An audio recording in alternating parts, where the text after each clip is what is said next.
သာသနာတော်2540ခုဘောဓသက္ကရာ1359ခုနှစ်ဥဒုဝက္ခဏမူလရာတိတော်တလင်းလာပြီးကျော်9ရက်နေ့ပဲခူးတိုင်းဖြူမြို့ပဲခူးလမ်းမြောက်ပိုင်းနေမိဘများဖြစ်ကြသည့်ဥဒင်တော်ညင်ခင်အတော်တော်ခင်များတို့ကိုရည်စူး၍ယောဂီအောင်ဖြစ်ကြသည့်ဒေါခင်ရောဒေါခင်ကျွင်းရဲ့မိသားစုတို့ကတရားမှုရှိသံဃာတော်တရားနဲ့ပြောရွှင်ယောဂီသူတော်တင်များနဲ့လှူအားပြီးတော့9920ကျပ်တို့ဖြင့်တနေ့ကအာယုဇွမ်းနေဇွမ်းတို့ဖြင့်ဆက်ကလူတန်းရဲ့ဓမ္မပူဇာ2280ကျပ်တို့ကိုလူတန်း၍ကတိရန်သင်္ကန်းပြည့်စုံအတွက်1000ရစုစုပေါင်း1000ကျပ်သောဒုက္ခမိကရွှေအုံမြုံနံဒီကုသိုလ်မင်္ဂလာတော်တလင်းလာပြီးကျော်2ရက်နေ့ကနေစွမ်းအလူရှင်ညောင်ချေတော်မြို့ဥယျကုဝေယီရှိ၍ဒေါညိုသမီးအာသုတေယောဂီဒေါညိုသမီးမချွတ်ချွတ်မဆန်းဆန်း၏မခင်မကျိုမိသားစုတို့က6905ကျပ်တို့ဖြင့်တရားမှုရှိသံဃာယောဂီသူတော်တင်လုံးအပြည့်တို့အားနေသွမ်းတို့ဖြင့်ဆက်ကလှူဒါန်း၍ဓမ္မပူဇာ900ကျပ်မတ္တန်နှင့်ဒိဋ္ဌိတရား50ကျပ်စုစုပေါင်း9355ကျပ်သောလူပါမိကရွှေအုံမြုံတံဒီကုသိုလ်မင်္ဂလာအပေါင်းပါလူရှင်တို့၏ကုသိုလ်မင်္ဂလာဝေဟောကြားအပ်သည့်သုဒ္ဓနာပိဋကသုဒ္ဓကနိကေဇာတကပါဠိအဋ္ဌကထာ950ဇတ်တော်အဝိအပါဆက်ကနိပါနန္တိယဇဓမ္မဒေသနာတော်ဘုနန္တိယဇဓမ္မဒေသနာတော်ကိုဘုရားရှင်များမှတ်သားနိုင်အောင်မြန်မာနာမည်သိရမည်ဆိုပါကမိဘကျေးဇူးကိုအသက်သေးသတ်သူတရားဒေသနာတော်ပါရရတဲ့လေဒီနေ့ကြည့်လို့ကြတာကလည်းပဲသူအဖြစ်မိဘအတော်ခင်မွန်းများကိုရည်စူးကြသည့်သာသမီများကပြုလုပ်ကြတဲ့ကုသိုလ်ဖြစ်တယ်ဒါကြောင့်အမှုရှင်များရည်မွန်းထားသည့်နန္ဒကျေးဇူးရှင်ဖခင်ကြီးဥတည်မိခင်ကြီးတော်ငုံခင်နဲ့ကျေးဇူးရှင်တော်တော်ခင်မြတ်ဘုံမတပါအခြားသောကုသိုလ်ရှင်တော်မျိုးဤမြတ်အဖြစ်သောဥဤပုရုသည်ခေယဘုံဘဝကအပိတ်ပင်စီတာကံကွယ်နောက်ဆက်မရှိမှု၍သင်တို့အတွက်ရည်ရွယ်ချက်ဖြင့်ကုသိုလ်ရည်သက်ချဖို့ပေးရာဤနေရာတို့တရားဓမ္မများလာရောက်နိုင်ပါစေလူရှင်များနဲ့စိတ်ဓုကုန်များညီညွတ်ကြစွာပြုရသောကုသိုလ်မင်္ဂလာများလည်းသာဓုခေါ်နိုင်ပါစေလို့ဖိမနကပြုပါဖြင့်သာစေယမနာကိစေတိတိဣတံသထာစေတဝနေဝိဟရန္တောဧကမတုဘောပကဘိက္ခုအာရပကတိတိသာစေယမနာကိစေတိတိဣတံဓမ္မဒေသနာသာစေယမနာကိစေတိယသဖြာတိဤနန္ဒီအသာခေါ်မိသွားကျေးဇူးဘောတပိသတ္တုတရားဒေသနာတော်ကိုသာနာသောလောကထောတာလူနာပြမသတ္တဝါအားလုံးတို့၏နဝုမမိတဝိဆရာဖြစ်တော်မူသောဘုရားကိုယ်တော်မြတ်သည်သာဝတိယကောသလတိုင်းဝင်ပါသာဝတိမြို့၏နောက်တောင်ရ၌ရှိသောစေတဝနေကျောင်းလာကြီးအာနာတပိဏိကကျောင်းမကြီးတိရိသုမနဒေဝီဒုံမောပုံညလက္ခဏဒေဝီသာကြီးမဟာကာလသံဟေသုလကာလသမီးအကြီးမဟာဒုဗ္ဗတာသမီးအလသုလဒုဗ္ဗတာသမီးငယ်သုမနာတို့သည်ကျောင်းပြေနေရဝေဝီက78ကလေးကျောင်းတော်ကြီးဆောက်လုပ်သည်က78ကလေးကိုလာကြကြောင်းရည်သက်ချဘွယ်ရှင်ွယ်ကျင့်ပါတိက78ကလေးပေါင်း54ကလေးမေတ္တမနောရေရောစွာဆောင်းလို့လူဒါနတော်ရှင်အောင်ကိုရွှေကျောင်းတော်၌ဝိဟရန္တောယပထာရိလီမြကြီးရွှင်ပြုံးသိမ့်သုံးဆံနေတော်မူခြင်းဧကမတုဘောတကဘိက္ခုမိခင်ကိုလုံကျွေးသည့်ယံတော်လေးတစ်ပါးကိုအာရဘာယေတမှုအကြောင်းပြု၍အာရဘာနောင်ယခုလူများတုယူခြင်းစေတာရဲ့လို့ကတေတိဒေသနာကမုတ်ဗျာလို့ဖြင့်ထုံထုံမန္တရေ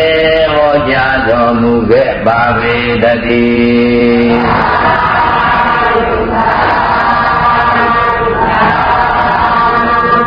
ခါရဘာဘုန်းကြီးတို့ရဲ့ဘုရားဟောဓမ္မရှင်တော်မြတ်ဖေဟာ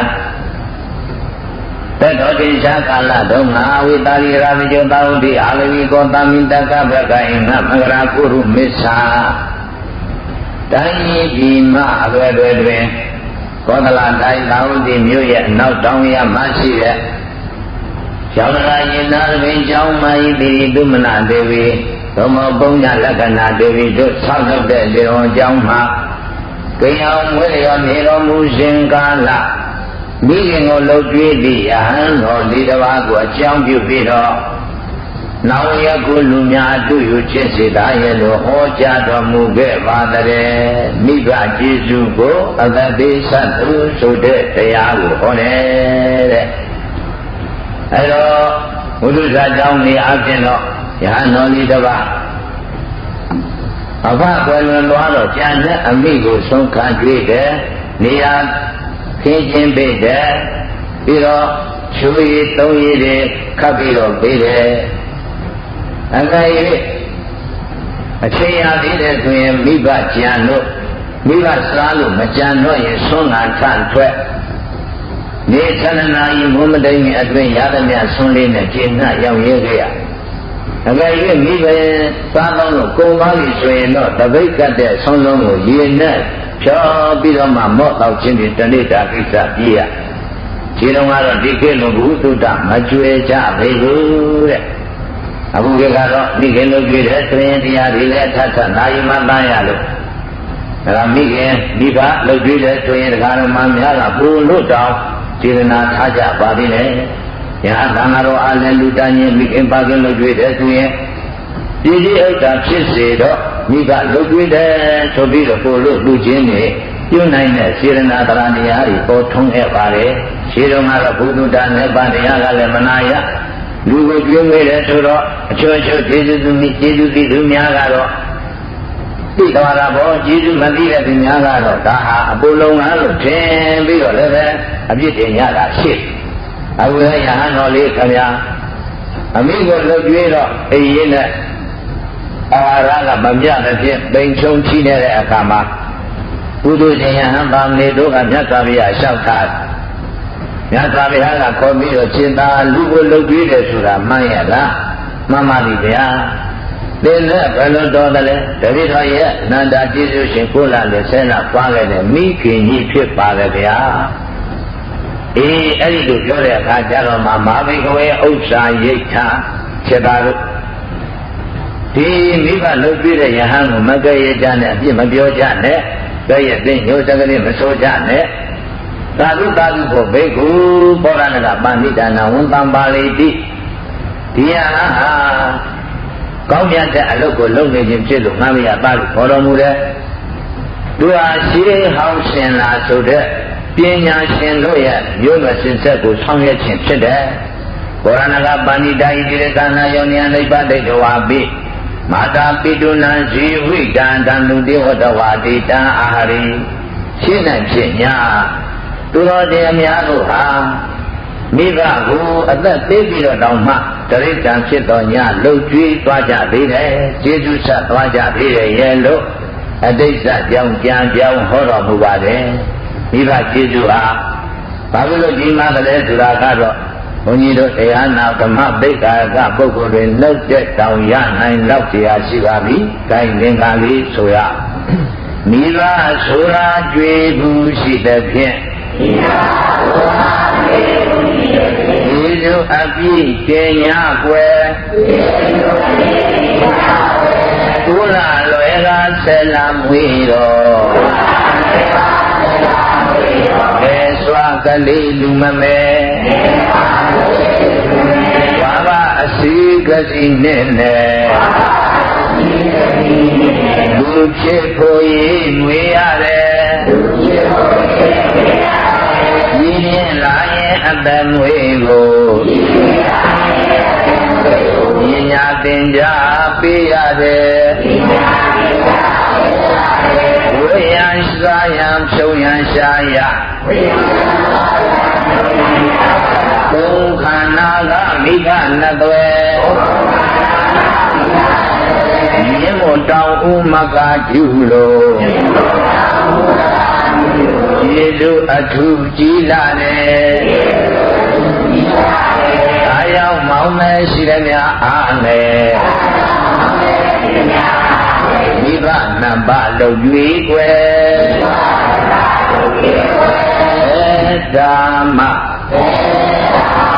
မိဘကျေစုအထူးကြည်ပေမဲ့ခုနကပြောသလိုမိဘကျေစုအကြောင်းတွေတော့ဘုန်းကြီးတို့မြင်ရရှုတော့ကပြောထားဟောထားလို့သွန်သင်ပြသထားလို့အချို့ယောဂီတွေကနှုတ်တဲ့ရွာတောင်ရလောက်ပြရရှိတယ်မိကြီးလောက်မကကျေစုကြီးတဲ့မိဘမြင့်ဘုတောင်လောက်မကသက္ကဝလနန္ဒမကပင်လည်းသမုဒ္ဒရာမကကောင်းဝေမကအင်မရာကြီးမားလာတဲ့ကျေစုတွေရှိနေတယ်တဲ့အခုလည်းလောကသိပ္ပံရှုတော်ကကြည့်ပြီးတော့သာသမီများကချွတ်ရိုက်ကြစွာနဲ့တို့နေသေးတွေကတို့ဘုံမူပွားလာအောင်ရလို့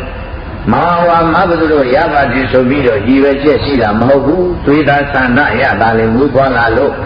မဖြစ်မနဲ့တာဝန်ကြီးအောင်ဆိုပြီးတော့တို့ကိုပြုစုကြတာပဲဘာတို့ကကြည့်စုတင်ရလို့တလဲလို့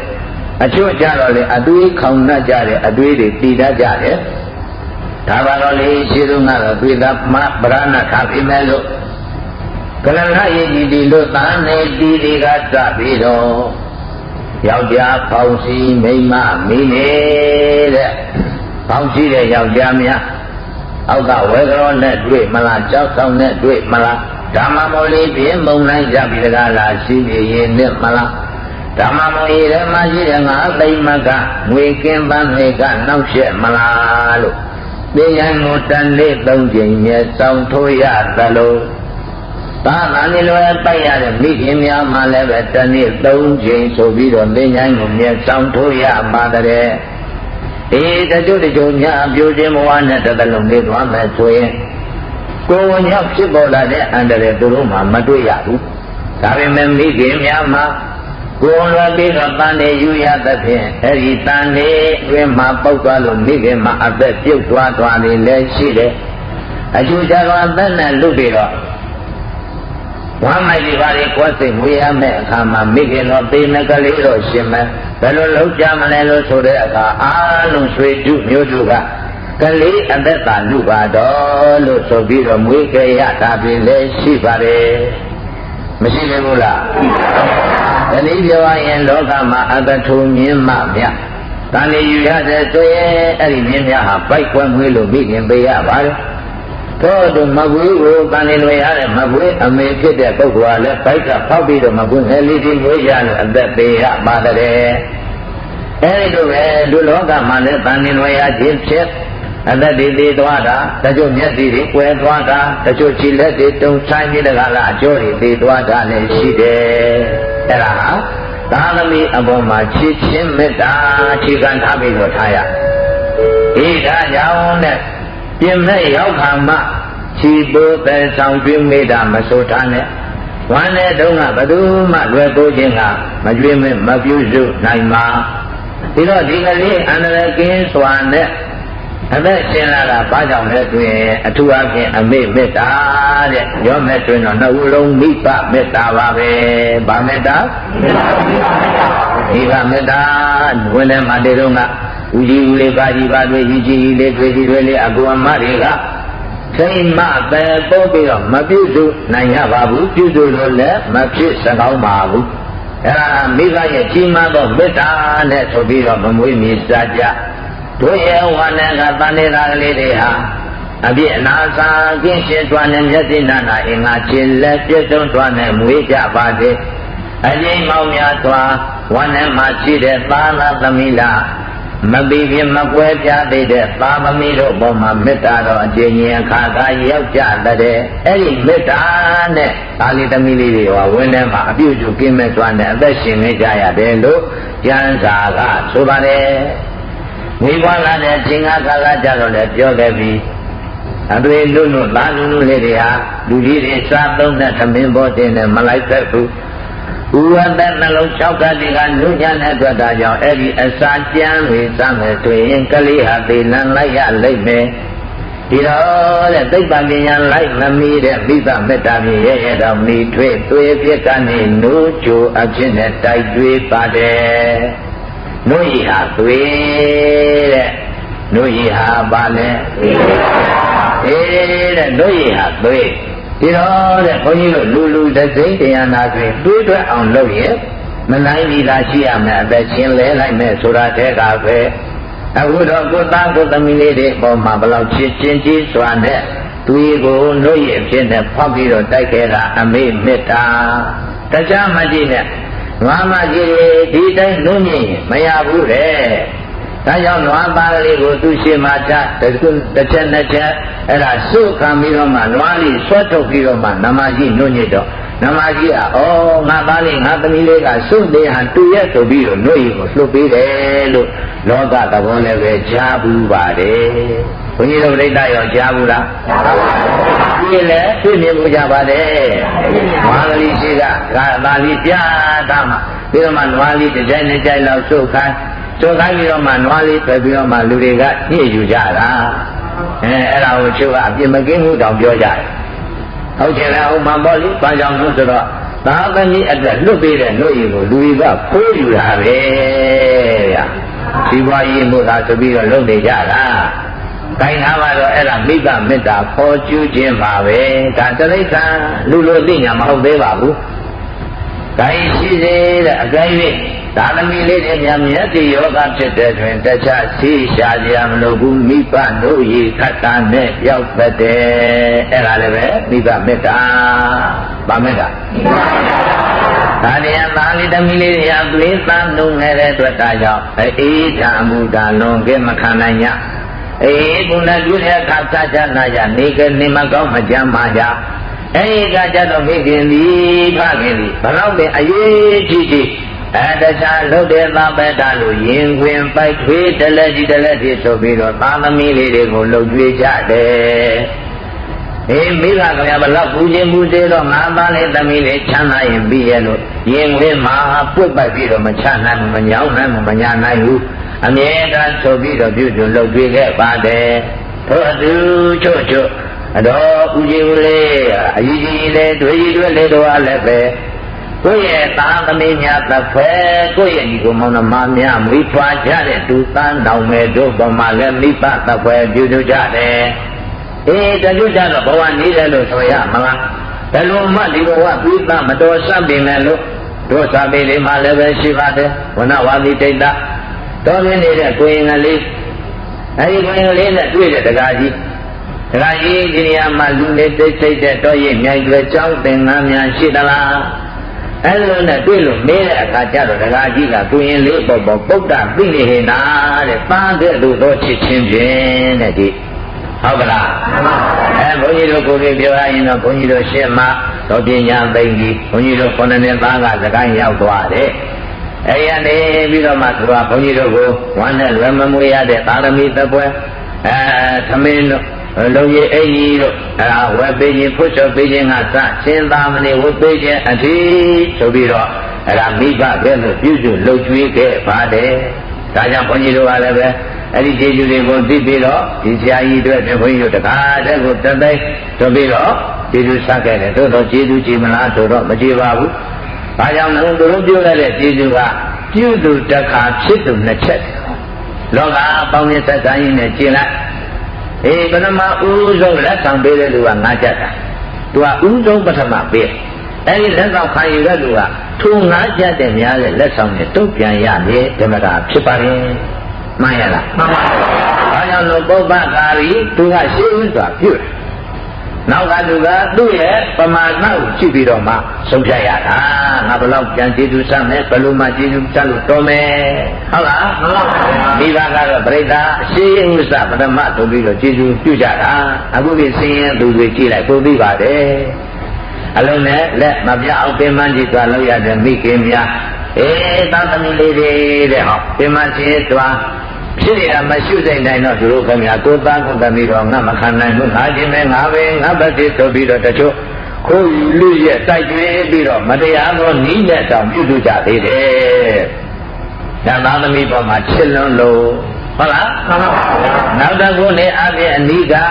ခွေးတတ္တဝါလေးကြည့်လိုက်ပါခွေးမကြီးပဲ ဒါနဲ့သမီးငယ်ဥပမဆာမမြောက်ထားလေဒီအပိုက်အုံထဲမှာထားလို့သူတို့ကတခြားကအစာတွေတွားပြီးတော့သူတို့လည်းပဲဒါကနေသမီးဦးကြောင့်ဟင်းဦးကြောင့်သမီးဦးဟင်းဦးဖွင့်ပြီးတော့မှခိုးယူရရတယ်မဟုတ်လားပြီးတဲ့အခါသူတို့သားသမီးလေးတွေကိုတကားတဲ့ပြီးတော့ထုတ်ပြီးတော့တွေးကြတာလည်းမြင်ဘူးကြပါတယ်အဲ့ဒါဟာဘာပဲဖြစ်ဖြစ်လူနဲ့တိရစ္ဆာန်သာကြွားချတယ်သားသမီးတို့ပေါ်မှာမိဘရဲ့ထားရှိတဲ့မေတ္တာမှန်ရလားဗျအဲ့ဒါမိဘကျေးဇူးတွေရတော့ဘုန်းကြီးတို့တကားခံထားတဲ့အတိုင်းပြောလို့မကုန်နိုင်ပါကုန်နိုင်မှာမလားကုန်နိုင်ပါဘူးအဲ့ဒီလိုမြင့်မွန်တောင်ဥမကကျူလိုကျေးဇူးအထူးကြီးလာတဲ့ဒါကြောင့်မောင်းမရှိသည်များအားနဲ့မိဘနှစ်ပါးလို့ကြွေးကွယ်တဲ့ဟောအခုကြည့်ရဟန်းတော်ကလေးကအဲ့ဒီမိဘကျေးဇူးကြီးမားပုံကြည့်ပြီးတော့ကိုမစားရနေပဲဖြစ်ကိုယ်အတွက်တဲ့ချမ်းသာသာသမဏေရနေပါစေမိခင်ကြီးစားရအောင်အရင်ဆုံးခံကြွေးတယ်မိခင်ကြီးရဲ့ဝတ်စားပြီးဖို့ချော်ပေးတယ်မိခင်ကြီးအိအတိုင်းကြီးနဲ့တန်ရှင်းပေးတယ်မိခင်ကြီးချိုးရည်လို့ရင်သုံးရည်တွေဆိုပြီးတော့ခတ်ပေးတယ်ဟုတ်ပါလားမှန်ပါပါအဲ့ဒါကိုတောက်တာချင်းနဲ့ဒုက္ခတတ်တွေကတော့သိပြီးသားဒါပြင်မိဘကျေးဇူးတပေဆက်ခဲ့တဲ့ဆိုတဲ့အတိတ်ကကြောင့်ကိုပြန်ပြောင်းကြည့်ကြရအောင်ဆိုလိုက်ဟိုအတိတ်ရှိယဟန်လေးနှုတ်ကြွေးမိဘပေရှင်သောဗုဒ္ဓဤဉာဏ်ကဝန္တာရှင်ပြသာတုချွေဒိဋ္ဌံတော်မကိုရှိကနှု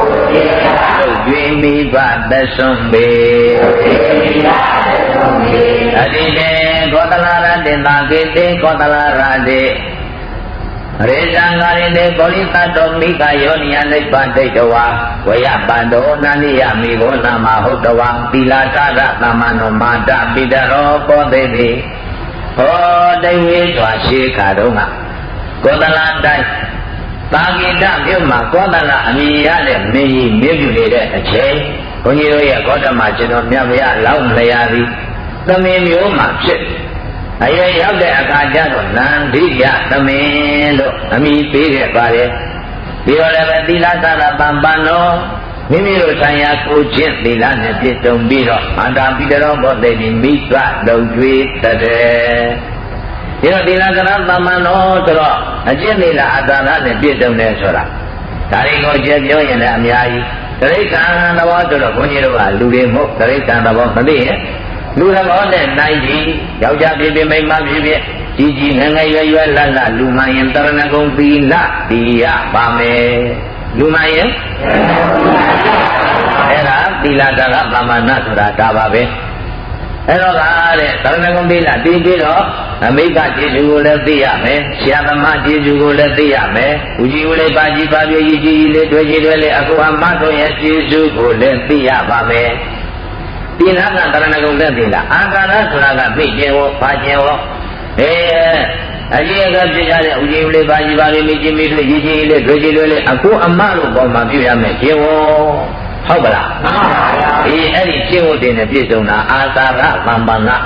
တရဏဂုံသီလနဲ့ပြည့်စုံတာသီလသမ္ပန္နလို့ဒီလိုခွဲပြီးတော့မှတ်ပါဘုန်းကြီးတို့ကလူသားတွေဆိုတော့လွတ်လည်းရပါဟုတ်ယနေ့လေအပြင်တွင်တော့ဒါဓမ္မကြီးတော်ညိုကသူ့ရဲ့ခင်ဗျုန်းကြီးဖြစ်တဲ့ဥညီပုဟောဒီကတော်ခင်ဖြူမြိတ်တော်ခင်ညိုတို့တွေကတော့သူရဲ့မိဘကိုတဲ့အဲ့ဒါအထိတ်အမှန်တရိယာတော်အပြင်ပြုကြတယ်ပြီးတော့တရားဟောတရားပြအကြတော်နားနဲ့ကျင့်သုံးပေါ်ရာတွေကိုဆုတ်ဆုံးမှတဲ့ဘုန်းကြီးတို့လိုဆိုတဲ့ဆရာသမားတွေအပေါ်မှာဒါကျေးဇူးဆက်ခြင်းပါပဲသူကသူအိမ်မှာနေလို့ဒီတိုင်းနေလဲဘသူကမှသူတို့ကိုဘာပုံမှန်နဲ့မှမခေါ်နိုင်ပါဘူးဟုတ်လား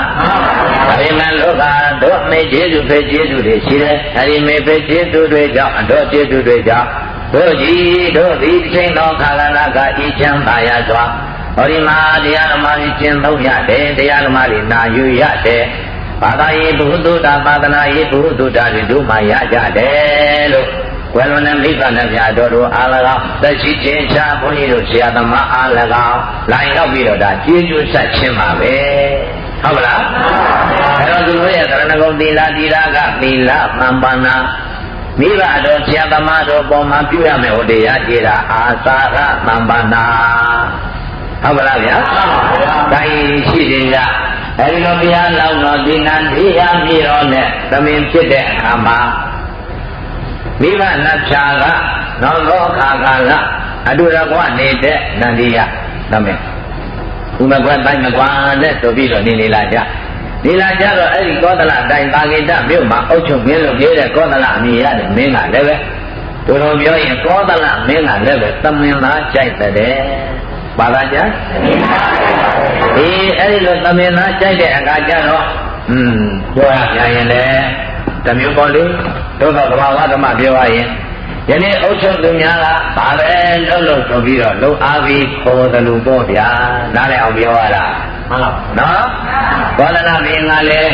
သူသမင်သားကြိုက်တော့ဒီနေ့ဘယ်ရကွက်ကလူဘယ်နှယောက်ဘယ်ရကွက်ကလူဘယ်နှယောက်ခေါ်ပြီးတော့တောထဲမှာသမင်လိုက်ထွက်တယ်ဟုတ်ပါလားမှန်ပါဖြစ်ချက်ပြောမှတော့ခက်ပဲကိုင်းစီလုံးကအကြောင်းပဲပြောရတော့အဲလိုရပ်ကွက်တရားကွက်ကလူဥယျာဉ်နဲ့သမင်လိုက်ခဲ့ရတော့လူတွေကစိုက်ခြင်းမစိုက်ရပြိုခြင်းမပြိုရရိတ်သိနေမရိတ်တဲ့ရဘယင်းအာဏာလက်နဲ့ဒါကြောက်တဲ့အတွက်ဒါကြောင့်လုပ်နေရတော့မဟာတို့ဒီလိုတွင်တော့ဘယင်းကအဲ့ဒါတောလိုက်တာခေါ်တာတို့စားဖို့တောက်ဖို့ပေးတာမဟုတ်ဘူးစားဖို့တောက်ဖို့ဒါကိုဘာကိုပြုလုပ်ရတယ်အဲ့တော့ဒီလိုသာဆိုရင်တို့မှာဘယင်းကိစ္စလည်းလုပ်ပေးရတို့ရဲ့နောက်ပိုင်းကမိသားစုရဲ့စားလို့နေရတောင်းငါနဲ့ရှိသေးတော့မဖြစ်ဘူးတို့နီလန်းရှာကြစို့အဲ့ဒါနဲ့နီလန်းရှာကြတဲ့အခါကျတော့မှကဲဝါလုံးမဲ့လို့တို့တစ်နှစ်တစ်ခါရှုံးရင်တော့ရှုံးမစေပေါ့ဟဲ့နောက်နှစ်နောက်ကမရှုံးရလေအောင်ဆိုပြီးတော့အဲ့ဒါအလုံးဒီနည်းတညွတ်တဲ့လူစုပြီးတော့ဘယင်းဥယျာဉ်တော်မှာဒီကံတူပါလေချမ်းသာပါလေသမင်တို့လည်းသံသုံးမဖြစ်တဲ့မြတ်ဒီပါလေးနဲ့စိုက်ပျိုးပါလေအဲ့လိုကပြုပြီးတော့မှတကားတဲ့လူပေါင်းများစွာတောထဲသွားပြီးတော့သမင်လိုက်ထွက်ကြတယ်ပေါ့ဘာလို့ဘုရားဒီကြောင့်တော့ဒီတော့အဲ့လိုတကားတဲ့တိုးကပုတ်ခါရိုက်ခါနှက်ကနဲ့သမင်တွေ၆ကြအဲ့ဒီလိုသမင်၆တဲ့ဟာကိုခုနကဘုရားလောက်နန္ဒီယသမင်မြင်ရတဲ့အခါကျတော့မှဘယ်လိုသွားအတိပေါက်တယ်လဲဟာဒီလူတွေဟာသမင်တွေ၆တာပဲအဲ့တော့ဒီချုပ်ဒီတော့မှ၆လို့ထွက်ခြင်းကမထွက်ရင်အတွင်းမှာဝင်နှောက်ပြီးတော့ငွေရှာတယ်ဒီတော့အတို့ရဲ့မိသားစုကလည်းဒီတုံနဲ့သုံးလုံးနေကြတော့ငါဒီအဲ့ဒါကိုမိဘကျေးဇူးဆက်ဖို့ရအခွင့်ပါပြီဒီသားအတွေ့အခေါ်အတုယူစရာပဲအဲ့တော့ငါဒီမိဘကျေးဇူးကိုဆက်ဖို့ရအခွင့်ပါပြီလို့ဆိုပြီးနာနိယောတေဒိဋ္ဌဝါဣသမယဇိဝိတမရေသစိတ်တဝါမာတာပိတုနာဇိဝိတန္တတုံဝတ္တတိနာနိယောနာနိယဘုရားလောင်းသမင်လေးဒီဒိဋ္ဌဝါဆိုသမင်၆ကြတဲ့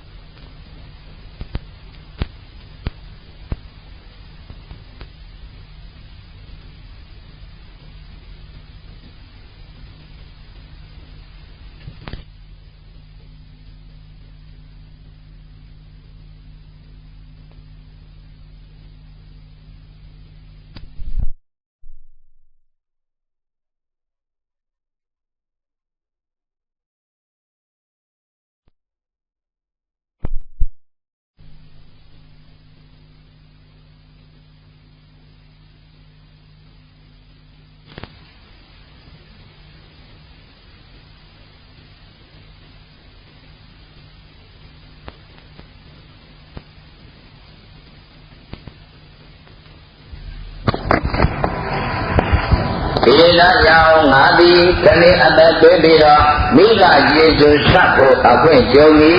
လို့ဥဒ္ဒယမန္တမိတရောနေတဝါသူနေရတာသာထားပြီးတော့မိဘများကိုရှ िख ိုးပါတယ်အမတတယိနိမနောတာဣမံကုမံပဝိတေတဝါအမေတယောပိပနိတံလေဩမိဘများတို့ကျွန်တော်မျိုးပြောမရစေဟောဒီလူရတော်တည်းတပုံလုံးနဲ့ချုံးနေရဲမှာအဲ့ဒါသမင်းနဲ့လိုက်လာပြီးတော့ခြောက်နေကြတယ်အဲ့ဒါကြီးသောတာမြင်မြင်ဒုပိကောင်းကောင်းပြီးတော့သမင်းမထွက်ရင်ဖြင့်ဒီထဲမှာပုံအောင်နေတယ်ဆိုပြီးမရအရာရှားကြပါလိမ့်မယ်အဲ့ဒီတော့လေတဲ့ပါပြုနေတယ်မိဘများအားကျေးဇူးဆိုင်ရမယ်ကောင်းဝင်ရှိနေတဲ့အတွက်ဒါကြောင့်ဒါမိဘကျေးဇူးကိုဆက်ပါရစေဘယ်လိုဆက်မှလဲဆိုရင်ဒီကျုံကိုသူတို့မောချမှာဆိုလာရောက်ပြီးတော့6နှစ်ပြည့်စုံရှာဖွေကြပါလိမ့်မယ်အဲဒီကတလုံးတို့သုံးလုံးငြိမ်ငြိမ်မှဆိုရင် ဟောဒီဂျုံထဲမှာဝင်တို့ကြည့်တဲ့ဖြင့်သုံးလုံးတွေ့ကြပါမယ်ဓမ္မမို့သုံးလုံးထွက်ပြကြမှာဆိုရင်လည်းတနှုတ်တော်တွေသူတို့ရဲ့လောင်ပြီးတော့ပိတ်ထားရခြံထဲမှာသွားပြီးတော့ပြေးချရပါလိမ့်မယ်ဒီတော့ကတကြုံကသမင်တကောင်သူတို့အချိန်နဲ့ထွက်ပြေးတာမြင်မယ်ဆိုရင်ဒီတုန်းကတော့သမင်ထွက်ပြီးဟဲ့ဆိုပြီးတော့ကမငါဌာနဖြင့်အချာရင်ခြုံတော်တွေကသွားကြပါလိမ့်မယ်ဒါကြောင့်လေတုံနေဧကိနာဟုပယိနာကျွေရတာအဲ့ဒါမိဘနာကြတို့တော့အရင်တော့သားကနေရာတကာရှာမတွေ့နိုင်တော့ဘူးကိုယ့်ရဲ့မျိုးရိုးဇာတိအရာဆိုပြီးတော့အသက်ရှင်ရပါဒီဝိတာဟောသိရောမိဘကအသက်ရှင်ရင်းနေညတ်ပါတယ်ဟာဓမ္မကဒီဝိတာဒါနတတဝါကျွန်ုပ်ကတော့မိဘများအသက်အလိုလိုပြီးတော့မလုပ်သေးဘူး။မှာပရိယလေးတန်တော်လုံးလေးဧကဘောဝမိဘောဘွေတတိတိကျွန်တော်ကဒီတုံကဆွေးနွေးရတဲ့မိဘနှစ်ပြားကတိတ်တိတ်စွာနေကြအဲဒီကတော့ဒီတုံကတော့သမင်ကောင်ထွက်ပြီးလို့လူတွေကြည်နှက်သွားကြပါလိမ့်မယ်ဒုံနေအပမတဟောတာရှင်မိဘနှစ်ပြားတို့မှမိမလျော့နေကြကုန်ရရဲ့လို့မဟာတာမိတော်မိခင်ပါခင်ကျေးဇူးရှင်တို့ကိုခမပိတဝံသိခံစေ၍ဂမနာသေသောအခါတိကောင်းစွာမှတွေတွားမဲ့အချင်းအရာပြ၍ဒီနေပါပေတည်း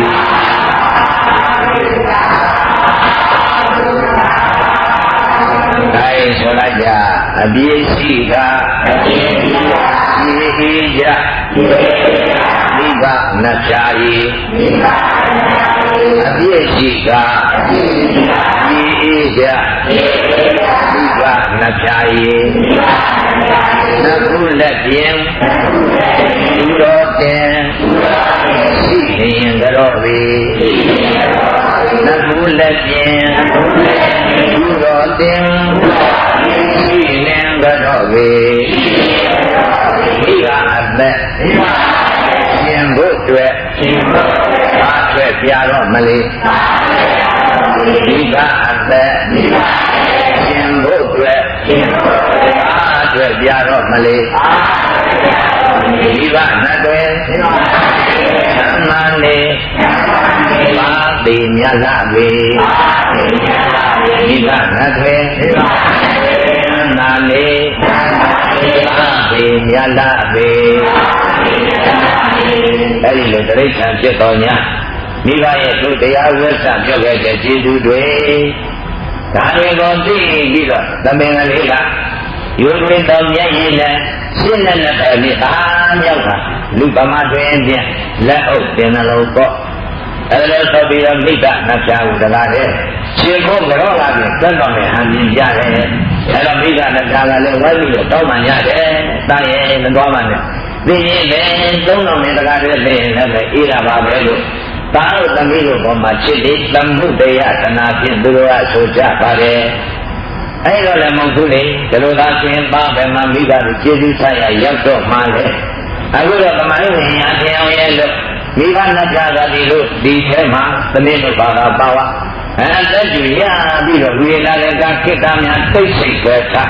သာထွက်ပြတဲ့အခါကျတော့မှဒီကျုံကသမီးရပြီးလို့ခြေနှံသွားတဲ့အခါမှာမိဘတို့စိတ်ခေနှလုံးဆိုပြီးတော့လွတ်လပ်စွာအသက်ရှင်နိုင်ခွင့်ရှိကြပါမယ်လို့ပြောပြရှားပါတယ်အရင်ကတည်းကမိဘကသမုဒယအနေအချင်းဘယ်လိုမှမခွင့်နိုင်အောင်ဒါပဲဘာဖြစ်လဲသိရင်သုံးလုံးသေးတာပဲကောင်းမှသေးတယ်ဆိုတော့မဟုတ်သေးဘူးလေအဲ့လိုဆိုရင်တာတော့ပဲကျေးဇူးချရရောက်တော့မှလေရဲ့လို့မိဘနာပေါအောင်ပြောပြပြီးတော့မှခြုံငဲကထွက်ပြေးရှာတယ်ဒီတော့သမင်လိုက်ကြတဲ့ပုဂ္ဂိုလ်တွေကဟာဒီကျုံကတော့သမင်ထွက်ပြေးဟဲ့ရဲ့လို့ကျင်းနှံ့သွားကြတာဖြင့်တခြားခြုံသိမ်းပေါင်းဒီမှာလိုက်ခံကြပါလေဒါလိုနဲ့သာသမင်တွေအကုန်လုံးဒီကုနဲ့ငါခြံပြုထားတဲ့နေရာဌာနတဲ့သွေးပြီးတော့တကားပိတ်ဘယင်ဣဒ္ဓမှာဂိုင်းရှင်မရင်သင်ကြိုက်တယ်လို့ကြိုက်တဲ့အချိန်ကြိုက်တဲ့အကောင်ကိုပြစ်စားပြီးတော့ဓမ္မတော်တွင်ပြုလို့ရမယ်ကိစ္စတောင်းကိုတခါတည်းပြုခဲ့ပြီးပါပြီလို့ဆိုပြီးတော့ထားရတယ်အဲ့လိုထားတဲ့အချိန်ကကာလကြတော့မှကိုယ့်ရဲ့လက်လုတ်ကုန်ပဲခန္ဓာရဲ့ဟိုတရားရှိပါရေးဒီလိုရဲ့အိမ်နောက်ရေးတွေကိုလူတွေပြုလုပ်ကြတဲ့အခါမှာဘယင်က အရင်ရတဲ့အခါဥယျာဉ်နဲ့သွားပြီးတော့သူကြိုက်တယ်တဲ့အဲ့ဒါသားတယ်လို့တကောင်နှစ်ကောင်ပြစ်ခတ်ပြီးတကလားစားတော့လေးရှိတယ်အဲ့ဒါလည်းပဲဘုရားလောင်းကဝေရောက်သွားတဲ့အခါမှာဟာဘယ်လိုလားပြင်တော့မဖြစ်ဘူးတဲ့တို့အမျိုးကိုရှောက်တဲ့ညာတက္ကသရိယာလည်းလိုလာတယ်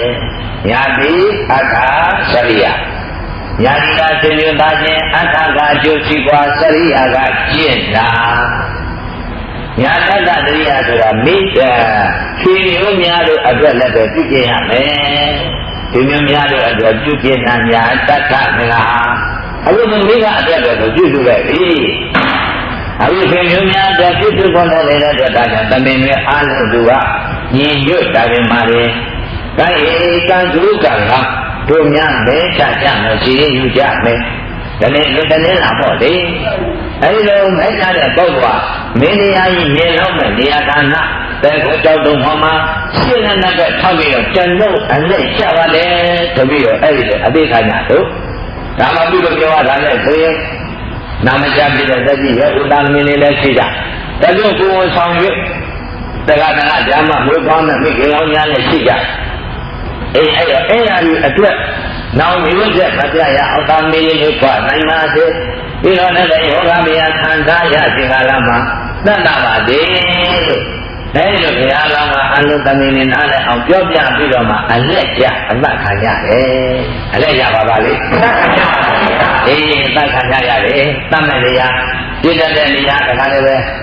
မြေပုံလေးပေါ်မှာဓမ္မမို့ကြောက်တုံပေါ်မှာသိတုံပေါ်မှာရှေ့လက်နဲ့ပဲထောက်ရလိုက်ရင်သူကအလုံးသမင်းလေးထဲမှာသိတာသင်ရှားလာတယ်အဲလိုသိတာသင်ရှားတဲ့သမင်းကိုဘုရင်ကပြစ်ခတ်ပြီးတော့စားကြည့်တော့လေဒါနဲ့အာသမင်းကတော့ကိုယ်လက်မကြသေးရင်ကိုယ့်ဟာကိုယ်ဆိုပြီးတော့ဆန်းသာသွားလဲနေခွင့်ရှိမသွားဘူးလားသိပြီပါဒီတော့ဘုရားလောင်းညာတတ္တသင်္ဃညာတတ္တစရိယာတင်္ဂသားကြီးတွေပေါ်မှာချစ်ပုံကလေးလည်းပဲဘုန်းကြီးတို့ပြိဿအတုယူဖို့ကောင်းတယ်။ဘာကောင်းလဲသိဖို့ကောင်းပါဗျာ။အတုလည်းယူချရမယ်။ဟုတ်။ဒါကြောင့်လည်းဆိုရင်မိဘမဟုတ်ပေမဲ့လို့ကိုယ့်ပေါ်မှာသင်္ကြန်တွေဟာကျေးဇူးရှိတဲ့ဓာတ်တွေလည်းရှိတယ်။ရှိပါတယ်ဗျာ။အဲ့ဒါတွေကိုမိမိကမမေ့နိုင်ဘူးတဲ့။တတ်နိုင်တဲ့ဘက်ကအဲ့တော့မြတ်စွာဘုရားတို့ရှင်းလာတဲ့လောကသတ္တရိယ30ဘုံသားတို့အတွက်နမတိအရေးချယာတတာသရိယဒီမျိုးသားရှင်တို့အတွက်နမတိအရေးချနမတောဗုဒ္ဓတသရိယမိမိအတွက်ဆိုပြီးတော့အရေးထားတယ်အခုဒီတိရစ္ဆာန်ဖြစ်စဉ်ကာလမှာလည်းအာလုံးဆွေမျိုးသားရှင်တို့အပေါ်သူကြည့်ကျင်နိုင်တဲ့ဝတရားအရာပြုကျင့်ပါလေအဲဒီနာမှာကိတ္တမြတ်တစ်ပြတ်နားလို့ဟောတော်လည်းမှရှိတဲ့မိဘနှစ်ဖြာလီဒါလို့လောင်မိသားရပြည့်တဲ့နေရာတန်းနဲ့လာခြင်းနဲ့ဒါမှရန်လူတွေမှလည်း၆တယ်အေးအဲ့လိုနဲ့လောလောကရည်ရည်ကခြင်းမကျွေးရက်ကိုဖွင့်အလွမ်းချေလေးသိပြီးတော့ကြာမြင့်သွားရရနှစ်တွေနေလိုက်ရနေတော့တော်တယ်မှာဆိုပြီးတော့တကားလည်းပဲဇမနာပုံသားကြီးတွေကတွေ့ဘာမလေးကလူပုံစံ၆တဲ့အလေးရှိပါဒါလည်းအလေးရှိတယ်လူရိပ်မြင်သွားရင်ဘာမှမလုပ်နဲ့အဲ့ဒီနေရာ9ရက်မလာဘူးအမတ်သေးကြီးကြီးအမေရဲ့သူ့ကို6လလိုက်နေဆိုရင်တက်တက်ဒီနေရာဖြီးဖြီးရတဲ့ဥတော့ပြန်လာရုပ်ထုံးတာမရှိဘူးဒါသမင်တို့ရဲ့ဘာဝသမင်တို့ရဲ့အဖြစ်ပဲဟုတ်ကလားမှန်ပါဗျာဒါပေမဲ့တော့သွန်သမ်းသမင်ပေါ်မှာရှင်လုံးအပ်ပြီးတဲ့အတွက်ဒါကြောင့်တာတိယမနာကစ္စတိတာကိတေဣဇုနာဝနဝတ္တာတိနန္ယနာမဗုဒ္ဓအသမဂမောရတံမာတာပိဋကတေဟောဒတေတာဣသန္တိပတိတုံတို့6ပါဒအဲ့ဒါဟုတ်ကဲ့နဲ့တကားသာကိုဆိုပါလေအနဲ့တော့သိချိန်မရတော့ပါဘူးအတိတ်ကလည်းဥပုံနာဒေနီတာကိတံပြုရဲ့အောက်ကျန်တော်ကိုရောက်မယ်ဆိုရင်နန္ဒီရဆိုတဲ့သမင်ရှိတာလေကျွန်တော်တို့ရဲ့ပါကလေးအကောင်းမှသွားအရောက်မှလာကျိုးကပါကသူများနဲ့ထူခြားတဲ့နန္ဒီရကိုကျွတ်တော့အမိပေးထားတဲ့သမင်အားတရားရှိတယ်အဲဒီနာကလေးကိုအနာကပ်ပြီးတော့ကျွန်တော်တို့ရဲ့တရေစကားကိုပြောပြကြမှာမာတာပိတာသတေဟုတ်တာဒေဂိမာတာပိတာသမိခင်ဘာခင်လို့ဟာလို့ဟုတ်တာရဲ့လာရှိကြတပြန်သက်ပြာကြည့်ငုံနေပြီဒေဂဟိခန္ဒီပဏိတော ဒီလိုမိဂနပြတုတိတံသံဃာဆိုတဲ့သာဖြစ်တော်သင်ကိုဗန္ဒီတော်မြတ်ဝါသင်နေကြည့်မြင်လို့ရအိသံဒီလူလာကြကုန်တယ်လို့အဲ့ဒီတရေစကားလေးကိုတတ်နိုင်ရင်ပြောပြစမ်းပါလို့လူကြောက်တတ်တဲ့သမင်တွေကသာအပေါ်ထားတဲ့တန်ရော့ခြင်းဖြင့်ဟောခရီးတော်တယောက်တည်းဖွဲ့တွေ့ရတဲ့ပုံနာကြီးထံမှာပတ်လိုကပတ်ဖြတ်လို့ဆက်စီတော့တို့ပန်းနဲ့တွေ့ကိုရအရေးတော်ဖြင့်တို့တဲ့တွင်အလေးပြုပြီးတော့ပြောမှတော်မယ်လို့အဲ့ဒီစကားနဲ့ပြောပါတယ်။ကြိုင်ဆိုကြည့်ရကိုယ်ကွဲ့ပုံနာသာဝေယစေယုသာဂိတနန္ဒီယသာဝေနိဗ္ဗာန်သေကိုမင်းရပေသာတော်အားပြုစားလိုကြပေကိုယ်ကွဲ့ပုံနာသာဝေယစေယုသာဂိတနန္ဒီယသာဝေနိဗ္ဗာန်သေကိုမင်းညာပေသာတော်အားပြုစားလိုကြပေအဲ့ဒါလိုအမှားထပြုလိုက်တော့ဘုရားကြီးခမရလဲကိုချင်းစားပြီးတော့ဩတရိစ္ဆာန်ဖြစ်တော်ညာလည်းပဲတို့တို့သားသမီးလေးတွေ့လို့မြင်လို့ကြည့်ရှုလို့ကြမှန်ပေါ့လို့သူလည်းပဲသမင်တို့နဲ့တွေ့နိုင်မဲ့အချိန်အဲ့ဒါကိုစိတ်ကူးကြံစီနဲ့ထုံပြီးတော့ဘယင်လည်းပြစ်တဲ့အချိန်မဟုတ်ဒီမဲ့လူတွေလည်းသမင်တို့ကိုလာကြည့်တယ်မဟုတ်တဲ့အချိန်ကိုသူခမရလက်သမင်လက်ကရွေးပြီးတကားလားနန္ဒီယသမင်မင်းထံသွားပါတယ်အဲ့ဒီနန္ဒီယသမင်မင်းထံသွားပြီးတကားလားမိဘမြတ်မှာထားတဲ့အတိုင်းမှာတပိတဇာတေဥဒ္ဒတေတာအိသန္တိပန္နိတောဟိုးကိုရောင်ထွားတော့ဂျူကားကနဲ့ထိုးကြတဲ့သမင်တက်နာမယ်နန္ဒီယလို့ခေါ်သလားဟုတ်ပါတယ်သင်ပုံနာဘာကိစ္စကျွန်ုပ်ကြည်လာရပါသလဲတခြားဥပါယောလားလေငါတော်မနာရောက်တဲ့အခါသင်မိဘနှပြကမှားကြားလိုက်တဲ့အမှားစကားကျွန်ုပ်ပြောခြင်းလို့ပဲအဲ့ဒီစကားကတော့မတပိတဇာတေဥဒ္ဒတေယမိဘတေယသတေယရွေအိုမင်းကြလေကုန်ပြီဒါကြောင့်မသိမြင်လေတော့ဖြင့်တို့ရဲ့သားကိုမြင်လို့တဲ့အတွက်ဒါကြောင့်ဖြစ်နိုင်တယ်လို့စွမ်းအားရှိတဲ့သင်သားသည်စွမ်းအားကိုအသုံးပြုကဤဝေနေယအကာယံတွေကိုကြော်လွှားပြီးတကားလာတော့ကိုလာခဲ့ပါလို့မှားထားလိုက်ပါတယ်ဟောင်းပါပြီဥပ္ပုံနာဒါပေမဲ့ကျွန်ုပ်တခုတော့အသေးအဲ့ဒီနေရာရအောင်မယ်ကျွန်တော်မိဘများနဲ့လည်းတွေ့အောင်မယ်ဆိုရင်ဖြင့်မှားထားပါရစေလို့ဘုရားလောင်းကပြန်ပြောရှာဗုဒ္ဓမယနိဝါပါဏိရာဇိနောပါဏဘောဇနာတံဝရသပိဏအဘုဒ္ဓနာဟံဗျမနမုတ်တာဟေဒီတကားဟာတာမန်လူသားတယောက်မသုံးဟောနဲ့မသုံးပြစ်မဲ့စကားပါပဲတဲ့ဒါလည်းဆိုရင်တဲ့နန္ဒီယသမင်မင်းကမိဘပေါ်မှာလည်းသူကြည်သူသိတာပါတယ်မန္တပိတုဥပါဒနာမင်္ဂလာအရာအသက်ပေးပြီးတော့အခုသမင်းလေးနဲ့လာပြီးတော့သိခံနေခဲ့နံပါတ်1ညာတတတရိယာနေအပြင်ခုနကအိုမင်းရတဲ့သာသမင်းလေးနေမကောင်းကြမပါတဲ့သာသမင်းလေးသာသမီလွယ်ထားရတဲ့သာသမင်းတွေအဲ့ဒါကြီးချမ်းသာအောင်ကိုယ်လည်းမကြခင်တော့ဘာပဲဖြစ်ဖြစ်လွတ်လွတ်လပ်လပ်ပြောပြောပါပါနေရအောင်ညာတတသင်္ဃဟညာတိသင်္ဃဟမင်္ဂလာနေအပြင်လည်းသူကျင့်ခဲ့တယ်မဟုတ်လားမှန်ပါဗျာအခုဒီမှာကပါလဲလို့ဆိုရင်ခြေကျူရှိတဲ့သူ့အပေါ်မှာခြေကျူသိပုံကလေးကျင့်ဒါကြောင့်ထူးခြားတဲ့မြင်ကွင်းလို့ဆိုရပါတယ်မှန်ပါအေးဗျမနာဟောပုံနာမယငါသည်ရာဇိနောမင်း၏နိဝါပါဏိရိခါတို့ကိုဗုဒ္ဓစား၍နေရပါပြီဘာနာဘောဇနာစနှင့်ရေးမြတ်ကိုလည်းပဲရာဇဗိဏမင်းကစုပြီးတကားလာပေးအပ်လို့ငါသည်တဲ့ဗုဒ္ဓစားပေါရင်နေရပါလေပြီသာသဗုဒ္ဓံတာရသပိဏတို့မင်းသည်စုစည်း၍ပေးအပ်တော်စားစားဖို့အဝဘောတော်မကောက်တဲ့စားခြင်းကနာဥစ္စာဟိကျွန်ုပ်မဟုတ်ပါတဲ့ကြည်သားကြည်သူသိတာလောကပြောတော့ပြောနေကြတာပဲဒါပေမဲ့စိတ်ကမဆိုင်ကြဘူးတလုံကျွေးဖို့ကျေးဇူးပါဗျာသူပြောနေတာဟာတလုံကျွေးဖို့သူကျေးဇူးပဲမှန်ပါဗျာအမှန်ကတော့သူ့ကိုကျွေးတာဟာစေရနာနဲ့တော့မဟုတ်ဘူးသတ်စားဖို့ထုတ်ပြီးတော့ဘယင်ကချမ်းကြီးနဲ့လောင်မျက်ရည်ဖေးရည်နဲ့ကျွေးမွေးတာလားမှန်ပါဗျာတို့တော့စားရတဲ့ပုဂ္ဂိုလ်ကချမ်းချမ်းဖန်ဖန်ကျေးဇူးတင်ဖို့ ဒါကြောင့်လို့သူ့အသက်ဒီအချိန်ထိတည်ရှိနေခြင်းဟာဘယင်ကျွေးထားတဲ့မြက်နဲ့ရေနဲ့မြက်ဟုတ်လားဗျာဒါကြောင့်ဗုဒ္ဓမယနိဝါပါဏိရာဇိနောပါဏဘောဇနာယမနာဝဗုဒ္ဓမယငါတိရာဇိနောမေဟိတိဝါပါဏိစာယိခတို့ဗုဒ္ဓစာ၍နေရပါဘူးမီကျွန်တော်ဒီဖောင်းကြံတော်ဆိုတဲ့သမင်းလေးလောင်ထားတဲ့ခြံထဲရောက်တာယလရီတော့ကြာလည်းပြီအဲ့ဒီယလရီကြာကြာနေရသမျှအသက်ရှင်ရခြင်းဟာမင်းပေးတဲ့မြက်တဲ့ရေနဲ့မြက်ကိုစားသုံးရလို့ကျွန်တော်အသက်ရှင်နေခြင်းကြောင့်တလုံးကျွေးမှုသူကျေးဇူးဆိုတာရှိပါတယ်ဥပုံနာ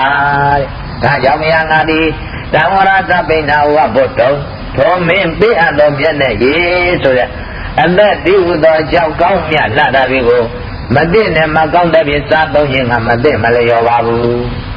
ကျွန်တော်ဒီအတိုင်းကိုယ်လို့ရုံးပြီးတော့တကူကောင်းကြာထွက်မပြေးနိုင်ပါဘူးတဲ့မိဘကိုချီရိုးတော့မှန်ပါတယ်တော့ဗျာဟုတ်ပါဗျာဒီတာတို့ယောဂီတွေတော့ပြောရရင်ဘုန်းကြီးကပြောရရင်ရှင်းရှင်းပြောတာဒီတာတဲ့လာတော့ကလာပြီးတော့ဘုန်းကြီးမရှိရင်ထွက်သွားအဲ့ဒါကြီးပြောတဲ့အခါကျသူတို့ကအမလီသူတို့ရိတ်တာကဝင်တော့ပြောပါလေထွက်မလဲဘူးလို့ဗျာရောက်ရဒီရက်နဲ့မကြသေးတဲ့ရက်ကလေးဘလို့တာရှိတာမှမဟုတ်ပဲပဲလာချီနေချီလည်းကြားနေတာမဟုတ်ဘူးတဏှာရင်တော့ဗျအဲ့ဒါသိရှိတရားနဲ့သိရှိတရားမှမဟုတ်ဘူးဆိုရင်တော့ကိုယ်ဆရာသမားကိုတတိတတ်ထားပြီးတော့ရှောက်ထားအသုတ်ခံပြီးတော့သွားလာမကောင်းဘူးလားဒါပေမဲ့နေရတာကတမျိုးသူတို့ကရိတ်တာကိုလက်မချမ်းလို့သဘောထားဝင်ရင်လည်းဖက်ချက်ကဟုတ်ပါလားဒါကြောင့်ရိတ်တာပြတာရောက်တာဘုန်းကြီးမေဘုန်းကြီးကြီးမရောက်တာလေဗျာကြီးပဲအကြောင်းမရှိလို့ပါလို့တော့ပြောမှာပေါ့ဒါပေမဲ့လို့ကအေးရောက်တော့ရောက်တယ်လားပေါ့ဟုတ်တယ်ဟုတ်ကလားတချို့ကျတော့ဘယ်နဲ့ပြောလို့ဆိုတော့ကျောင်းသားတော့ရောက်သားပဲသူကြီးကမပါလို့ဘုန်းကြီးတို့ကလည်းပြန်ပြောနေတာအောက်မှာတို့များငါကြီးကြနေသလားမဟုတ်တဲ့လေအားဖြင့်အမြင်တွေကရှမ်းရှမ်းသွားကြတယ်တချို့ကျတော့လည်းမဝင်ရင်မပြောဘုန်းကြီးကျင်းနေသလားလို့ဒကာကြီးပိတ်ထားလို့ဘယ်လိုနေရာကြတော့ဒကာကြီးပိတ်ထားတယ်လူကျင်တာကြတော့မရရဆရာတော့ဖေးကဝင်မရတယ်ကိုယ်လည်းပြန်မြင်တတ်ပါတယ်တိုင်းတော်ပါကလေးဒါကြောင့်ဒီဘုန်းကြီးပြောရဲ့တရားကတော့ကောင်းပါရဲ့ဒါပေမဲ့စက်ကူတက်လောက်ရှိတာဒါမျိုးယောဂီတွေမှာပြောရှိနေရတယ်အဲ့ဒါဘုံဝိညာဉ်ဝင်ထွက်ခြင်းနဲ့ကိုယ်ဝိညာဉ်လည်းဘုန်းကြီးမအားဘူးလို့ကျင်းနေလို့ကိုယ်ဝိညာဉ်တော့လည်းတရားပိတာလည်းဝင်မရရှိတိုင်းတော်ပြီဗျာဩဝရိတမပတ္တခုရာပါဠိတရာဇိနောနာပြမနာဒရတံဒုက္ခိတောမုတ်တော်ပိပတ္တယမတရံဥပ္ပဒါတိကဆောင်းလာတဲ့အတွက်ကျေးဇူးတင်ပါတယ်ဒါရင်လည်းကျွန်တော်အမိအပိကံကိုအကြောင်းသိပြန်ပြောလိုက်ပါဘယ်ရကျေးဇူးတွေရှိနေလို့သူ့ကိုဆုံးမဩဝါဒတရားနဲ့ကျေးဇူးဆက်ပြီးတော့မှပြန်လာခဲ့ပါမယ်လို့ပြောလိုက်ပါတဲ့ဟောတိုင်းဆိုလိုက်ကိုယ်ကွက်ပုံနာကျွန်ုပ်အာမနေကြွေထားလျက်မြင်ရက်စားကအကောင်းစားလျက်အဖြစ်စီရာပြောင်းရအာမတဲ့တော်မှာကိုယ်ကွက်ပုံနာကျွန်ုပ်အာမနေကြွေထားလျက်မြင်ရက်စားကအကောင်းစားလျက်အဖြစ်စီရာပြောင်းရဝါမတဲ့တော်မှာအဲ့ဒီလိုလဲမှန်ထားပြီးတော့တကယ်ဟောချိန်ကာလသိဉာဏ်ကြနေအပြီးကိုယ်ရှိတဲ့သမင်ကလေးရဲ့အလက်ချအဲ့ဒီသမင်လေးရတယ်မကြမီဝေးသွားတော့နော်ဘုရားကသုခကောင်းဆိုပြီးတော့မင်းနိုင်ထားတာပေါ့လေတဏိကတိကဘာပြုအဲ့ဒီလေးကြတော့ကဘုရားလမ်းမှာဂိုင်းခဏတော့ဘုသမင်မလေးကိုလည်းငါအသက်ပြီးပြင်လို့ရဘယ်ရင်ကိုလည်းတရားပြပြီးတော့အာနုကသင်္နေချမ်းသာအောင်ပြုလုပ်ပေးလို့မိကနှစ်ပြန်ငါသွားမယ်မိကနှစ်ပြန်ခံသွားမယ်အဲ့ဒါဆိုပြီးတော့ဒီနေ့ကြတော့တကားလေသမင်မကလေးသူ့ဝရိယအရာခုနကသတ်မှတ်တဲ့တရားဒါနသွားပြီးတော့အသေးခံနမိတ်ကြတဲ့အခါဘုရားကနန္ဒီရကသူ့ကိုကွယ်ပြီးတော့ဒီဘက်ကပြန်လာတဲ့ဘက်ကသူကရပ်ပြီးအဲ့လိုပြန်လာတဲ့ဘက်ကိုဆိုပြီးတော့လာသူကရပ်ပြီးပါလေရပ်ပြီးတဲ့အချိန်ကာလကြတော့မှ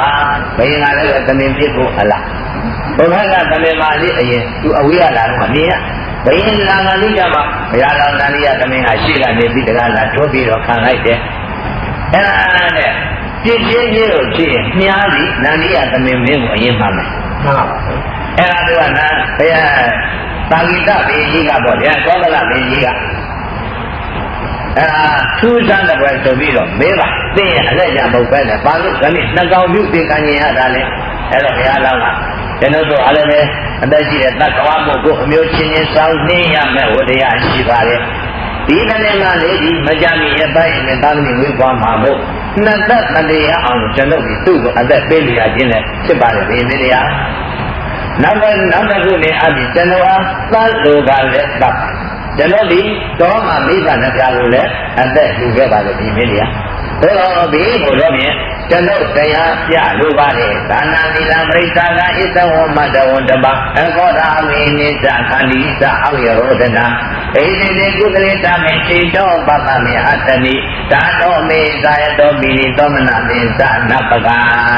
လူရန်ဆောင်လဘေကအဖြောက်မစိတ်နှလုံးနုညံကိုနှုတ်ဆောင်ဖို့မယုတ်မေတ္တာသုံးမငြင်းတဲ့ကြံပင်ယုံကပယ်လန်းဆန့်ခြင်းယုတ်မင်းရဲ့တရားဤစေပါမတ္တထားလေအောင်လို့မင်းတို့ကမေတ္တာထားရမယ်အကြောင်းမိမိကနိုင်တဲ့မငြင်းစေရမယ်အကြောင်းနိုင်နေပဲလို့သိခံနေကသိခံရမယ်အကြောင်းအဲ့ဒါလေးပြပြီးတော့မှဘယ်မှာစားကြရမစားပါဘူးတဲ့ကျွန်တော်တို့ကမင်းမမဟုတ်ရင်သိသိသိဝလာစားဝယ်ပောက်ပဲဆိုတာဒီအများကြီးရှိတဲ့နဲ့ဘာကြောင့်သူတော်ဘာအသားလုံးမှာစားကြရပါပဲလေမိမိနေရဘယ်မင်းရလို့လဲအတ္တကလေးတင်ပါတော့လို့သူတော်ဘာသက်တတ်ချပြီးတော့မတရားတော့စားခြင်းနဲ့အသက်ရှင်းခြင်းလို့ကျွန်တော်တို့တွေလည်းမျက်ရည်ကိုစားပြီးတော့ကိုယ့်အသက်ကိုယ်ရှင်းရင်ပါတယ်မိမိနေရအဲ့လိုဆိုပြီးတော့သူတော်ဘာသက်တတ်မယ်ဆိုရင်လောက်လောကြီးဖြစ်တဲ့အတွက်ဒါရောက်အေးဘဝ၌ဘဝဒီပြန်ပြီးတော့အတွေ့အကြုံရဖို့ဒါလေးကိုပြောကြတဲ့အခါအဲ့ဒါသမင်ကဒီစကားပြောလို့ဆန်းကျင်ခြင်းတရားဘယ်ဒီလိုလုံးနေတာလက်လာကြခဲ့လေဘုရားမယသေနာပိတိုင်းကပြည်လို့တစုံတယောက်တော့သူကမှဒီလိုထူးခြားတဲ့စကားကိုမပြောဒါကြောင့်မကြားရဘူးလေထူးခြားတဲ့တရားကိုနားရပြီးတော့လည်းပဲသမင်ကလူစကားပြောတာကိုကြားရပဲအဲ့ဒါဘယင်းမင်းတရားတရားကြသွားတယ်ဘယင်းမင်းမြတ်ဘာဖြစ်တာတရားကြတယ်ဆိုတာအဲ့ဒီဟာကိုသဘောပေါက်ပါပြီအေးသူပြောတာချူးချောင်းချီရောတာပဲဒါတော့သမင်သားမှာအသက်ရှင်မှာမဟုတ်ပဲလေငါဘယင်းပဲလင်းညနာမြို့ရနယ်ဒီတတိကထွက်တဲ့သိတိဝလအစာအမအမျိုးမျိုးတွေဒုကျင်တခါငါကငါမှလူလုံးဆိုပြီးတော့စားသုံးနိုင်တာပဲဟုတ်တယ်သူ့အသက်လည်းသူ့ချစ်ခင်ရမှာပဲပြီးတော့သူဒီစားမနေချစ်တော်ညာလည်းမိသားစုအသက်သေးပြီးတော့မှသူဟာဒီတမင်အသိခွက်နဲ့လိုက်လာတယ်လို့ပြောတယ်။ဩဒါလိတ္တတတ်ကြည့်တယ်ပေါ့ဗျာ။ဟုတ်ကလား။ဟုတ်ပါဘူး။တရားပြင်းတဲ့ပုဂ္ဂိုလ်ခင်မတရားနင်းနေတဲ့ကြောင့်အေးနရိယသမီးကြီးရဲ့မကျွန်းမရောက်မကြောက်မယုံမလတ်တဲ့နဲ့ရဲသိနဲ့အသေးခံနေတဲ့ဘုံတရားပြီးတော့ဒုချာသွားနေတာသာရှိတဲ့တရားတို့သူနေရဒါကိုကြည့်ပြီးတော့မှဘယင်ပါလည်းပဲပေါ့လေသံဝေကကြီးဖြစ်ပွားကရုဏာတရားတွေလည်းပဲအကျဉ်းနာအာကြီးစွာနဲ့ကောင်းပြီတဲ့ဟောအေးခဏလေးကစပြီးတော့သင့်တာငါမတတ်တော့ပါဟဲ့ကျွန်တော်တယောက်တည်းအသက်ရှိရတာဒီနေရာကျွန်တော်ရောက်မလာပါဘူးဒီမင်းများကျွန်တော်တို့ရဲ့မျိုးလူဖြစ်တဲ့သမင်တွေအပေါ်မှာလည်းမစားတော့ပါဘူးမတတ်တတ်တော့ပါဘူးပန္နကုသူဟာသူသေရာမသေရာရတာမှထားပြီးတော့မစားတော့ပါဘူးလို့သတိပေးတော်မူပါအပေးပါလေလောင်းမင်းကဒါလည်းမရသေးပါဘူးကျွန်တော်တို့တောင်းငင်တော့จิตတ္တဝါများမြဲရည်ဆိုတဲ့အစာပြီးလိုက်ပါစားရလို့ကိုယ့်အသက်ကိုတော့ချစ်မြတ်လို့ကြပါလေဒါကြောင့်အဲ့ဒါလေးပြောလဲမင်းရာကြီးလက်သက်မှာဖြစ်ဒုလမအသက်မတတ်မဖြတ်မငြင်းတရားအဲ့ဒီလိုလည်းပဲဘယင်မင်းရာပြီးတော်မူပါသတိပြုတော်မူပါဘောအေးဒါကြောင့်မှသာသောယတာအင်းရင်မရဏဘယပစ္စည်းတပလာယနိဧဝအပလာယေတဝနိယောတဝမေတ္တာမုရိသာရိကံကတဝမဟာပါတုကပန္တဩဒိတောအနိတလောဝအထာဘိရာဇန္တသနုဘဝေနတရာဝိတေတေတုံနာသတိအေးဘိမင်းပေါ်မှာရောအလုံးသားမင်းတို့ပေါ်မှာရောဘုရားကောင်းရဲ့မေတ္တာတော်ကြောင့်ဘိညာမြဲလို့လည်းမရတဲ့ဖြင့်ထူးခြားတဲ့ဖြစ်ရတဲ့တွေ့ကြုံဒီခုနကပြောခဲ့တဲ့သမင်မင်းရှင်းပြတဲ့သဘာဝအဲ့ဒါမျိုးကိုလည်းနားလည်ပြီးတော့သူဒီအားလုံးကိုဘေးမဲ့ပြလိုက်ပါတယ် ဘာလို့လိုက်လဲအဲဒီတော့ခါကြလို့မှခြံနေလဲခွဲငါသမီးလေးလည်းလူရသွားဒီမောင်ကြီးနဲ့စေခါလို့ငါရဲ့ဤတော့ဤတောင်ပါရှိတဲ့သားသမီးတွေကိုမပြင်းမကမပမစီယာတတိစိကဗန္ဒီတာကြည့်ခဲ့တော့ချခဲ့တော့ဒီနေ့တော့အပြည့်ဗံပေးပြီလို့အဲဒီလိုဘယင်ကနေပြီးတော့ကျင်ညာချက်ထုတ်လိုက်ပါလေဒါကြောင့်နဲ့သာတာယမတမတေရနာရိတွာသစ္စာနိပကသစ္စာဇာနကသမောတာနေလေအဲဒီလိုရှင်းတော့ဆက်စားပြီးတော့မိဘကျေးဇူးအပေါ်သိရမယ်အရာဌာနတွေပြလို့သစ္စာ၄ပါးပြလို့တရားအစုံဒီကိုချုပ်တဲ့အခါမှာဒုက္ခသစ္စာသမုဒယသစ္စာနိရောဓသစ္စာမဂ္ဂသစ္စာအဲဒီသစ္စာ၄ပါးပြတဲ့ဆုံးနဲ့မာတုဘောဓကပိကုသောတာပတ္တိခရကတိခေမာတုဘောဓကပိကုအနိကိုလုံကျွေးပါတဲ့ဆိုတဲ့ရဟန်းတော်ကလေးဒီသောတာပတ္တိကလေးသောတာပတ္တိဘုဒ္ဓပတိခေကောင်းစွာမှန်တွေဒီရှာလေတည်း